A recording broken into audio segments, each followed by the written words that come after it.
Welcome to S6 TV Telugu bulletin ముందుగా headlines. ఢిల్లీలో కేంద్ర మంత్రి సిఆర్ పాటిల్ తో సీఎం చంద్రబాబు కీలక భేటీ.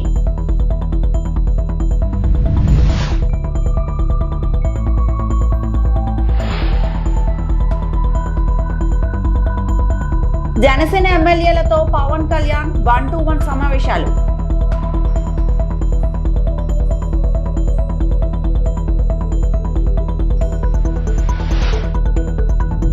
కూటమి సర్కార్పై Gudivada Amarnath fire, Visakha brand image కు దెబ్బ.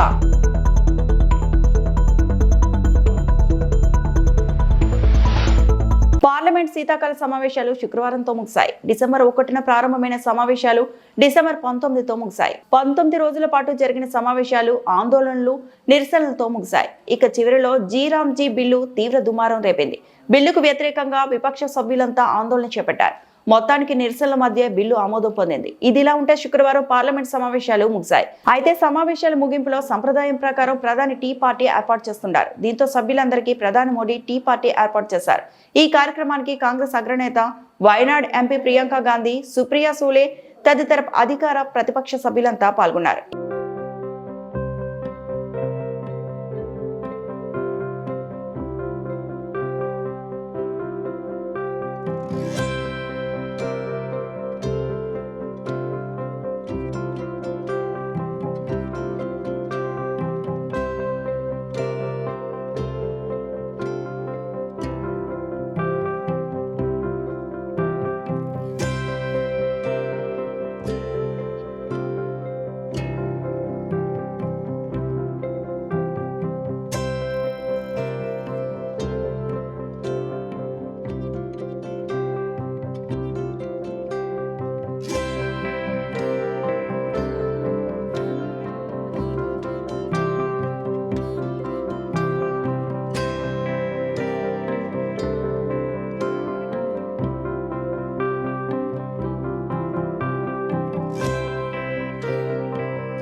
ఏపీ సీఎం చంద్రబాబు ఢిల్లీ పర్యటన కొనసాగుతోంది. కేంద్ర మంత్రులు సిఆర్ పాటిల్ తో సీఎం సమావేశమయ్యారు. తొలుత కేంద్ర జలవనరుల శాఖ మంత్రి సిఆర్ పాటిల్ తో సమావేశమై పోలవరం సహా రాష్ట్రంలోని నీటిపారుదల ప్రాజెక్టులకు సంబంధించిన అనుమతులు, వివిధ పథకాలకు నిధులు విడుదలపై ఆయన చర్చించారు. ప్రత్యేకించి విభజన హామీలో భాగంగా ఆమోదం పొందిన ప్రాజెక్టులకు తక్షణమే ఆర్థిక సాయం అందించాలని, పెండింగ్ అంశాలపై ఉన్నత స్థాయి సమావేశం నిర్వహించాలని కోరారు. మంత్రి నిమ్మల రామానాయుడు తెలిపారు. ఈరోజు గౌరవ ముఖ్యమంత్రి నారా చంద్రబాబు నాయుడు గారు, గౌరవ జలశక్తి కేంద్ర మంత్రివర్యులు పాటిల్ గారితో జరిగినటువంటి ఇరిగేషన్ సంబంధించినటువంటి సమావేశం మంచి సౌహృదమైనటువంటి వాతావరణంలో, ముఖ్యంగా ఆంధ్రప్రదేశ్ రాష్ట్రం ఆ రోజు 2014లో విభజన జరిగిన తర్వాత మరి యొక్క రాష్ట్ర అభివృద్ధికి సంబంధించి, ఇరిగేషన్కి సంబంధించి కేంద్రం పర్టికులర్గా పోలవరం ప్రాజెక్టుని జాతీయ ప్రాజెక్టుగా పూర్తి చేయడంలో మరి అందిస్తున్నటువంటి సాయంకి కృతజ్ఞతలు చెప్పడం జరిగింది. అదేవిధంగా ఆ పోలవరానికి సంబంధించి ఛత్తీస్గఢ్, ఒరిస్సా రాష్ట్రాల్లో ప్రజాభి సేకరణ జరగలేదు అని చెప్పి ఆ రోజు మరి 2011 సంవత్సరంలో స్టాప్ వర్క్ ఆర్డర్స్ ఏదైతే ఆ రోజు కేంద్రం ఇచ్చారో అది తాత్కాలికంగా ఎప్పటికప్పుడు పొడిగించుకుంటూ, అంటే రేపు 2026 నవంబర్ వరకు ఆ యొక్క స్టాప్ వర్క్ ఆర్డర్ మీద స్టే ఇవ్వడం జరుగుతుంది. దీన్ని శాశ్వతంగానే ఈ స్టాప్ వర్క్ ఆర్డర్ని మరి క్యాన్సిల్ చేయమని చెప్పేసి కూడా మరి కోరడం జరిగింది. అదేవిధంగా పోలవరానికి సంబంధించి రైట్ కెనాలు, అదేవిధంగా లెఫ్ట్ మెయిన్ కెనాల్ ఆ రోజు 2009లో డిపిఆర్ తయారు చేసినప్పుడు ఆ రోజు మరి 9,500, అదేవిధంగా 11,500కి మాత్రమే ఆ యొక్క right and left main canals design చేయడం జరిగింది. దాని ప్రకారమే ఆ రోజు డిపిఆర్లో ఆమోదించడం జరిగింది. అయితే భవిష్యత్తు అవసరాలను కూడా దృష్టిలో పెట్టుకుని right main canal 17,500, left main canal కూడా 17,500కి ఇప్పుడు కాలువల యొక్క సామర్థ్యం పెంచి చేస్తున్న వల్ల ఆ పెంచినటువంటి సామర్థ్యానికి అయ్యేటువంటి ఆర్థిక వ్యయం కూడా ఈ పోలవరం ప్రాజెక్టుకు సంబంధించినటువంటి వ్యయంలో మరి కలిపి సాయం అందించాలని చెప్పి కూడా మరి గౌరవ కేంద్ర మంత్రివర్యులను కూడా కోరడం జరిగింది గౌరవ ముఖ్యమంత్రి గారని చెప్పి తెలియజేసుకుంటూ, అదేవిధంగా గోదావరికి సంబంధించి కూడా మరి ఈ యొక్క నీటి పంపకాల ప్రాజెక్టుల వారీగా అంటే రాష్ట్ర విభజన జరిగిన తర్వాత ప్రాజెక్టుల పరంగా అటు తెలంగాణ కానీ ఇటు ఆంధ్రప్రదేశ్ రాష్ట్రానికి సంబంధించి మరి యొక్క గోదావరి ట్రిబ్యునల్ని వేసుకుని తద్వారా ఆ యొక్క వాటాలను తీసుకోవాలని గతంలోనే మరి అపెక్స్ కౌన్సిల్ మీటింగ్లో కూడా అటు తెలంగాణ ఇటు ఆంధ్ర రాష్ట్ర ముఖ్యమంత్రులు నిర్ణయం తీసుకున్నారు. కాబట్టి ఆ నిర్ణయానికి అనుగుణంగా గోదావరి ట్రిబ్యునల్ను వెనువెంటనే నియమించి తద్వారా ఆ యొక్క ప్రాజెక్టుల వారీగా నీటి పంపకాలు గోదావరిపై చేయాలని చెప్పి కూడా కోరడం జరిగిందని చెప్పి తెలియజేసుకుంటూ, అదేవిధంగా వంశధార ట్రిబ్యునల్కి సంబంధించి మరి వెనువెంటనే దాన్ని కూడా అమలు చేసేటువంటి విధంగా అంటే ఏదైతే 2021లోనే తీర్పు ఇచ్చినటువంటి నేపథ్యంలో ఆ వంశధార ట్రిబ్యునల్ యొక్క తీర్పును అమలు చేసినట్లయితే ఆ ఉత్తరాంధ్రకు సంబంధించి మరి నేరేడు బ్యారేజ్ ఇవి కూడా నిర్మాణం చేసుకోవడానికి అవకాశం ఉంటుంది. కాబట్టి ఆల్రెడీ తీర్పు ఇచ్చి ఉన్నారు కాబట్టి ఆ గెజిట్ నోటిఫికేషన్ కూడా ఇమ్మని చెప్పేసి కూడా కేంద్రాన్ని కోరడం జరిగింది. ఆంధ్రప్రదేశ్ ఉప ముఖ్యమంత్రి జనసేన అధినేత పవన్ కళ్యాణ్ తమ పార్టీ ఎమ్మెల్యేలతో 1-to-1 సమావేశాలు నిర్వహిస్తున్నారు. ఈ సమావేశాల్లో భాగంగా 9 మంది ఎమ్మెల్యేలతో వ్యక్తిగతంగా చర్చలు జరిపారు. అవనిగడ్డ ఎమ్మెల్యే మండలి బుద్ధప్రసాద్ 1-to-1 సమావేశం ప్రారంభమైంది. ప్రతి నియోజకవర్గంలో ఇప్పటి వరకు చేపట్టిన అభివృద్ధి కార్యక్రమాలు, అమలవుతున్న సంక్షేమ పథకాలు, కొనసాగుతున్న ప్రాజెక్టుల వివరాలపై పవన్ కళ్యాణ్ సమీక్షించారు. అలాగే నియోజకవర్గాల్లో ఎదురవుతున్న సమస్యలు, ప్రజల నుంచి వస్తున్న ఫిర్యాదులు, వాటి పరిష్కార మార్గాలపై ఎమ్మెల్యేలతో సుదీర్ఘంగా చర్చించారు.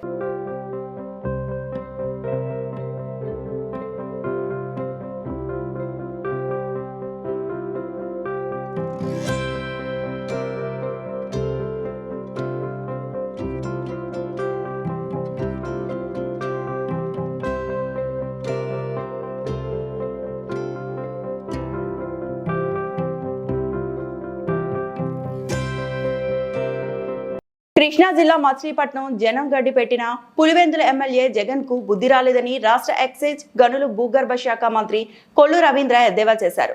మచిలీపట్నం నియోజకవర్గ తెలుగుదేశం పార్టీ కార్యాలయంలో శుక్రవారం మంత్రి కొల్లు రవీంద్ర ప్రజా దర్బార్ నిర్వహించారు. అనంతరం ఆయన మీడియాతో మాట్లాడుతూ జగన్ కలలు కంటున్నారని, అవన్నీ పగటి కలలేనన్నారు. మళ్లీ మరోసారి వైసీపీ అధికారంలోకి వచ్చే అవకాశమే లేదన్నారు.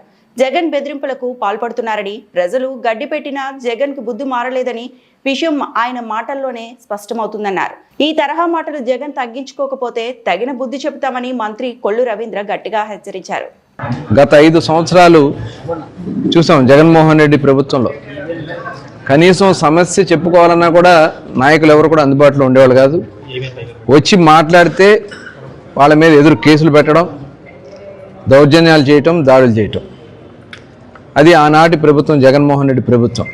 కానీ ఇవాళ ఒక మంచి ప్రభుత్వం, కూటమి ప్రభుత్వం. అటు సంక్షేమ కార్యక్రమాలు అందిస్తున్నాం, ఇటు అభివృద్ధి కార్యక్రమాలు చేస్తున్నాం.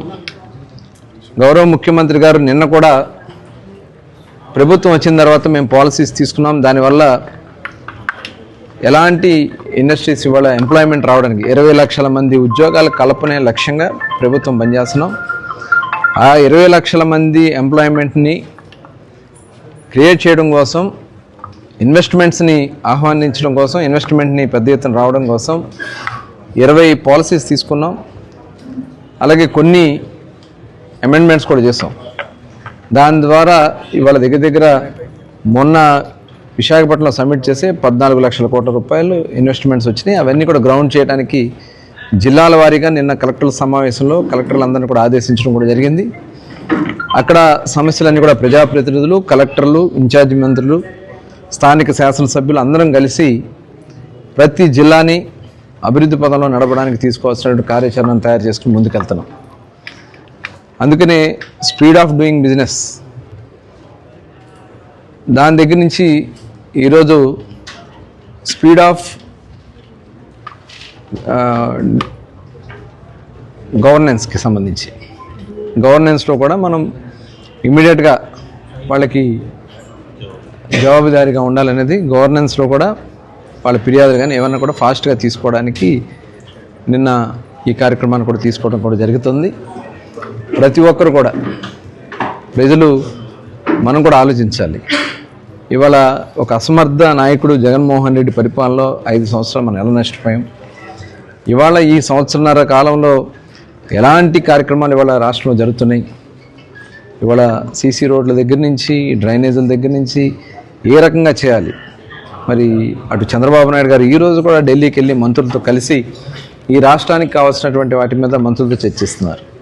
రాష్ట్ర ప్రభుత్వం జలజీవన్ మిషన్ పథకాన్ని ప్రతిష్టాత్మకంగా తీసుకుని అమలు చేస్తుందని మంత్రి దుర్గేష్ తెలిపారు. జలజీవన్ మిషన్ గోదావరి జిల్లాల ప్రాజెక్టు శంకుస్థాపనకు ఉప ముఖ్యమంత్రి పవన్ కళ్యాణ్ తూర్పు గోదావరి జిల్లా పెరవలి రానున్నారని దుర్గేష్ తెలిపారు. ఉమ్మడి ఉభయ గోదావరి జిల్లాలో 3050 కోట్ల రూపాయలతో ప్రాజెక్టును అమలు చేయనున్నట్లు వెల్లడించారు. జలజీవన్ మిషన్ కార్యక్రమానికి ఉమ్మడి ఉభయ గోదావరి జిల్లాలకు సంబంధించినటువంటి కార్యక్రమంగా శంకుస్థాపన చేయడానికి మన ఉప ముఖ్యమంత్రి గారు శ్రీ పవన్ కళ్యాణ్ గారు రేపు ఉదయం 9:30కి పెరవలి హైవే మీద ఉన్నటువంటి ఈ ప్రాంతానికి ఇచ్చేస్తున్నారు. ఒక 3050 కోట్ల రూపాయలతో చేస్తున్నటువంటి కార్యక్రమం.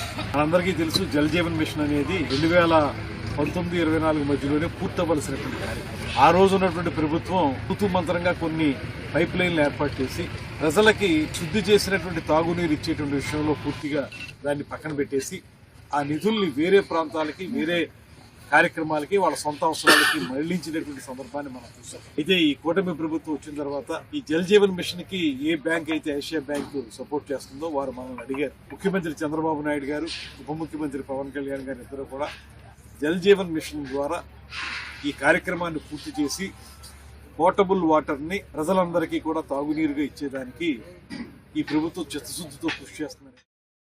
మరోసారి కూటమి సర్కార్పై విమర్శలకు దిగారు మాజీ మంత్రి వైఎస్ఆర్ కాంగ్రెస్ పార్టీ సీనియర్ నేత గుడివాడ అమర్నాథ్. విశాఖపట్నం బ్రాండ్ ఇమేజ్ తీవ్ర భంగం కలుగుతుందన్న విమర్శలు ఊపందుకుంటున్నాయి. విశాఖ, అనకాపల్లి జిల్లాల్లో ఎమ్మెల్యేలు, అధికార పార్టీకి చెందిన కొందరు నాయకులు భూ కబ్జాలు, భూ వివాదాల్లో ప్రత్యక్షంగా లేదా పరోక్షంగా జోక్యం చేసుకుంటున్నారనే ఆరోపణలు వెలువెత్తుతున్నాయి. ఈ పరిణామాలు పెట్టుబడుల కోసం ముందుకొచ్చే ఇన్వెస్టర్లను భయపెడుతున్నాయని రాజకీయ వర్గాలు, పారిశ్రామిక వర్గాలు ఆందోళన వ్యక్తం చేశారు. లోకల్ ఇష్యూస్లో, లోకల్ ల్యాండ్ డిస్ప్యూట్స్లో, సివిల్ ఇష్యూస్లో ఇన్వాల్వ్ అయ్యి వాళ్ళు బెదిరించేటువంటి కార్యక్రమం చేస్తున్నట్టుగా ఈ మధ్యకాలంలో చాలా సందర్భాల్లో చూసాం. నిన్న నేరుగా ముఖ్యమంత్రి గారు, డిప్యూటీ సీఎం గారు ఇద్దరు కూడా మాట్లాడారు. అంటే విశాఖపట్నం లాంటి ఎదుగుతున్నటువంటి నగరం, ఈ ప్రాంతంలో అనేక రకాలుగా రేపు రాష్ట్రానికి దిక్సూచిగా ఉన్నటువంటి నగరం, ఈ పరిసరాల్లో ఉన్నటువంటి భూముల్ని ఈ ప్రజాప్రతినిధులు, ముఖ్యంగా ప్రభుత్వంలో ఉన్నటువంటి వారు ఇన్వాల్వ్ అయ్యి సివిల్ డిస్ప్యూట్స్లో వాళ్ళని బెదిరించేటువంటి కార్యక్రమం చేస్తే రేపు ఇన్వెస్టర్స్ ఏమొస్తారు విశాఖపట్నానికి? రేపు అనకాపల్లి కానీ విశాఖపట్నం కానీ ఎక్కడికెక్కడ లోకల్ ఇష్యూస్లో లోకల్ ఎమ్మెల్యేస్ ఇన్వాల్వ్ అవుతూ ఉంటే అది ప్రభుత్వం దృష్టికి వచ్చి వారి అంతటా వారే మాట్లాడి వారే ఎస్పీలకి వారి ఎస్పీలకిగా చెప్పాల్సింది. వారి ప్రభుత్వంలో ఉన్నటువంటి ఎమ్మెల్యేలకి, వారి ప్రజాప్రతినిధులకి వారు కూర్చోబెట్టి చెప్పాలి. ఎస్పీలు, కలెక్టర్లు ఏం చేస్తారు? ప్రభుత్వంలో మీరుంటే వాళ్ళ పాత్ర ఏముంటుంది? మీరు ఏం చెప్తే అది చేయాల్సినటువంటి పరిస్థితి వస్తుంది. మీరు ఆ ఎమ్మెల్యేలందరినీ కూర్చోబెట్టి ఈ మాట చెప్పండి. డిప్యూటీ సీఎం గారిని కూడా కోరుతూ ఉన్నా, ఆ సీఎం గారు మీరు కలిసి కూర్చొని మీ ఎమ్మెల్యేలు కూర్చోబెట్టి మీరు ఈ ప్రైవేట్ డిస్ప్యూట్స్లో ఇన్వాల్వ్ అవుతూ ఉన్నారు, మీరు కానీ ఇన్వాల్వ్ అయితే మీ మీద క్రమశిక్షణ చర్యలు తీసుకుంటామో, లేకపోతే మిమ్మల్ని ఇచ్చేస్తామో, మీ పార్టీని సస్పెండ్ చేస్తామో, లేకపోతే ఇంకోటి చెప్తే వాళ్ళకి భయం ఉంటుంది. మీరు ఎస్పీలకి, కలెక్టర్లు చెప్తే వాళ్ళేం చేస్తారు? ప్రైవేట్ డిస్ప్యూట్స్లో ఎస్పీలు, కలెక్టర్లు కాదు కదా ఇన్వాల్వ్ అయ్యింది, ఎమ్మెల్యేలు, ఎంపీలు ఇన్వాల్వ్ అవుతూ ఉన్నారు, మంత్రులు ఇన్వాల్వ్ అవుతూ ఉన్నారు. తద్వారా ఈ ప్రాంతం తాలూకు ఇమేజ్ డ్యామేజ్ అవుతూ ఉంది. సో డెఫినెట్గా ఆ క్లాసులేవో ఎస్పీలకి, కలెక్టర్లకి మానేసి మీ ఎమ్మెల్యేలకి, ఎంపీలకి, మంత్రులకి కూర్చోబెట్టి క్లాస్ పిక్తే బాగుంటుంది అనేటువంటిది నా సలహా. కూటమి ప్రభుత్వం రాష్ట్రాన్ని అప్పులు కుప్పగా మారుస్తుందని మాజీ మంత్రి వైఎస్ఆర్సీపీ నేత సీదిరి అప్పలరాజు ధ్వజమెత్తారు. కూటమి ప్రభుత్వం కేవలం 18 నెలల కాలంలోనే 2.70 లక్షల కోట్ల అప్పులు చేసిందని, సరాసరిన రోజుకు 550 కోట్లు అప్పు ప్రభుత్వం చేస్తుందని మండిపడ్డారు. ఈ రోజు ఆయన మీడియా సమావేశంలో మాట్లాడుతూ కూటమి ప్రభుత్వం చేసే ఒక రోజు అప్పుతో ఒక మెడికల్ కాలేజీ పూర్తి చేయొచ్చన్నారు. ఇటీవల జరిపిన 1 గంట యోగా కార్యక్రమం కోసం 330 కోట్లు ఖర్చు చేశారని అన్నారు. అమరావతిలో తాత్కాలిక భవనాల పేరుతో ఇదివరకే 1000 కోట్లు దుబారా చేయగా ఇప్పుడు మళ్లీ 1000 కోట్లతో కొత్త నిర్మాణాలు చేపడుతూ ప్రజాధనాన్ని దుర్వినియోగం చేస్తున్నారన్నారు. రాష్ట్రంలోని మెడికల్ కాలేజీల ప్రైవేటీకరణకు జనం తీవ్రంగా వ్యతిరేకిస్తున్నారని పేర్కొన్నారు. పార్లమెంటరీ కమిటీ ఏం చెప్పిందంటే చాలా స్పష్టంగా there is a gap between aspirants of medical education and seats available in medical education. There is a gap. ఆ గ్యాప్ను ఫుల్ఫిల్ చేయడానికి ఒక్కొక్క రీజన్లో ఒక్కో రకమైనటువంటి మీరు బేసిక్ రిక్వైర్మెంట్స్ పెట్టుకోండి, అవసరమైతే మీరు ప్రైవేట్ ఇన్వెస్ట్మెంట్స్ని ఎంకరేజ్ చేయండి అని చెప్పింది. It doesn't mean that private is better than government అని చెప్పి దాని మీనింగ్ కాదు కదా అది. ఐఎమ్ ఆస్కింగ్, ఇదే కదా చెప్పింది. ఆ గ్యాప్ను ఫుల్ఫిల్ చేయడానికి అవసరమైతే మీరు ప్రైవేట్ ఇన్వెస్ట్మెంట్స్ పెట్టించండి అని. అంతే తప్ప గవర్నమెంట్ ఆధ్వర్యంలో ఉన్న వాటిని ప్రైవేట్ వ్యక్తులకు ఇచ్చేమని కాదు. చక్కగా నీట్గా ఒక 2-3 సంవత్సరాల వ్యవధిలోనే 7 మెడికల్ కాలేజీలు పూర్తి చేశారు జగన్మోహన్ రెడ్డి గారు. కరోనా కష్టాలను విడిచిపెడితే 2-3 ఇయర్స్ పీరియడ్లోనే 7 మెడికల్ కాలేజీ పూర్తి చేసాం. ఇంకో 10 మెడికల్ కాలేజీలు వేరియస్ స్టేజెస్లో ఉన్నాయి. అంటే మీరు ప్రైవేట్ వ్యక్తుల చేతుల్లో పెట్టి ఇప్పుడేమో మీరు ప్రైవేట్ ముద్దని చెప్పి పార్లమెంటు స్థాయి సంఘం చెప్పింది కదా అని మాట్లాడతారా? ఎంత అన్యాయం ఇది. ఆ పార్లమెంట్ స్థాయి సంఘం వాళ్ళు కూడా మీ మాటలు వింటే అసహించుకుంటారు. అసలు మేము మాట చెప్పలేదు బాబు అని చెప్పి అంటారు వాళ్ళు కూడా. ఎక్కడ చెప్పలేదు అలా. ఎంత అన్యాయంగా మాట్లాడుతూ ఉన్నారు. అంటే మెయిన్ స్ట్రీమ్ మీడియా వాళ్ళు రాస్తున్నారు పార్లమెంటరీ స్థాయి సంఘం ప్రైవేట్ని ఎంకరేజ్ చేయమంది, ప్రైవేట్ ముద్దు, ప్రభుత్వం గవర్నమెంట్ వద్దు అన్నట్టు మాట్లాడుతూ ఉంటే చాలా ఆవేదన కలుగుతూ ఉంటుంది. డబ్బులు లేవు ఏం డబ్బులు లేకపోవడం. నిన్న మా జగన్ సార్ చెప్పినట్టు ఒక రోజు కూడా కాదు, 1 గంట యోగా ఖర్చుకి 300 కోట్లు ఖర్చు పెట్టారండి మీరు. గంట.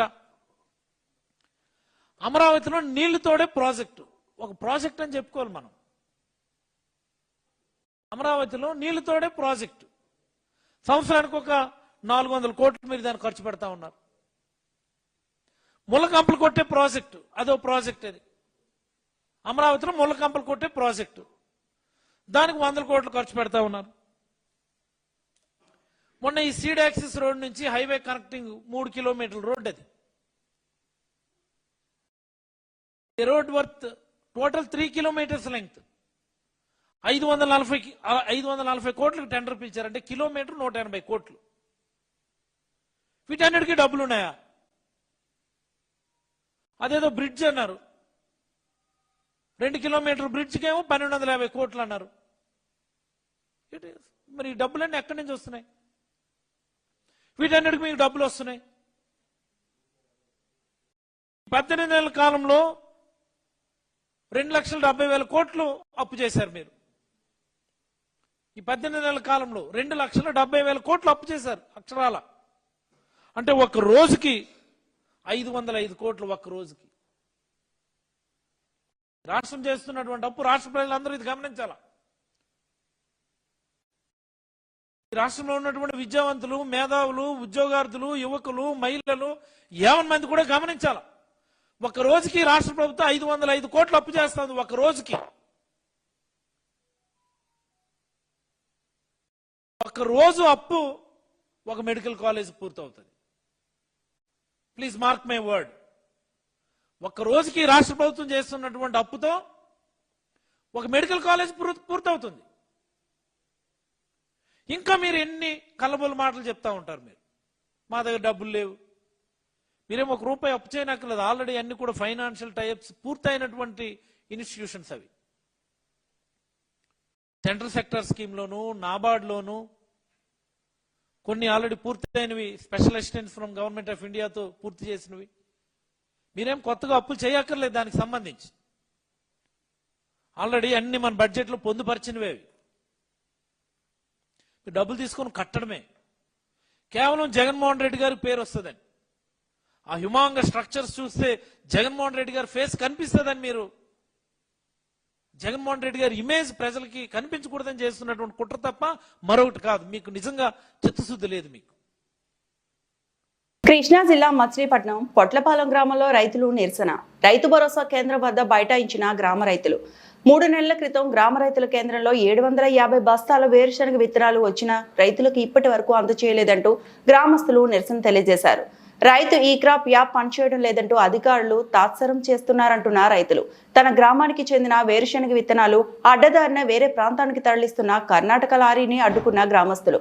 వ్యవసాయ శాఖ అధికారితో రైతులు ఫోన్తో సంప్రదించగా ఉన్నతాధికారులకు తెలియజేసి సమస్య పరిష్కారం చేస్తామనడంతో సద్దుమణిగిన ఆందోళన. రైతులు ఇస్తారని చూస్తే వెనకేసుకెళ్తాం కరెక్ట్ కాదు. రైతులు ఇత్తనానికి వచ్చిన శనక్కాయ రైతులకే ఇవ్వాలి, రైతులకే ఇవ్వాలి, రైతులకే ఇవ్వాలి. రైతులు ఇత్తనానికి వచ్చిన శనక్కాయ రైతులకే ఇవ్వాలి. పొట్టపాలెం పంచాయతీ రైతులకే ఇవ్వాలి, పొట్టపాలెం పంచాయతీ ప్రజలకు వచ్చిన శనక్కాయ ప్రజలకే ఇవ్వాలి, రైతులకే ఇవ్వాలి. పొట్టపాలెం కొత్తపూడి రైతులకే ఇవ్వాలి, పొట్టపాలెం కొత్తపూడి రైతులకే ఇవ్వాలి. మాది పొట్లపాలెం గ్రామం అండి. ఈ రవి సీజన్కి ఇస్తానని చెప్పి 750 కట్టలు దించి 2 నెలల 15 రోజులు అయిందండి. సుమారుగా 2 నెలల 15 రోజులు మట్టి ఇయ్యాల రేపు ఇస్తామని జరిపారు. తర్వాత దాడవా కొత్తలు కోసుకున్నాం, దాడవా కొత్తలు కోసుకు ఇత్తనం వేసుకున్నామని ఉద్దేశంతో ఆగామండి. ఇప్పుడు ఇవాళ మళ్ళీ తీసుకెళ్ళిపోతానని ఉద్దేశంతో గవర్నమెంట్ మళ్ళీ వెనక పంపుతున్నారు. కానీ ఇది ఏమాత్రమైనా మంచి పద్ధతి కాదని చెప్పి రైతులందరూ కూడా ఇక్కడ బైఠాయించడం జరిగింది.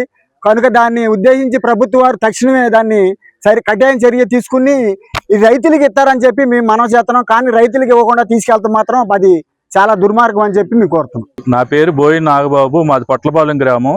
మాకు ఇక్కడ 20 ఎకరాల పొలం ఉంది. నాకు 2 ఎకరాలన్నర వేరుశనక్కాయకి ఈ క్రాప్ అయి ఉంది.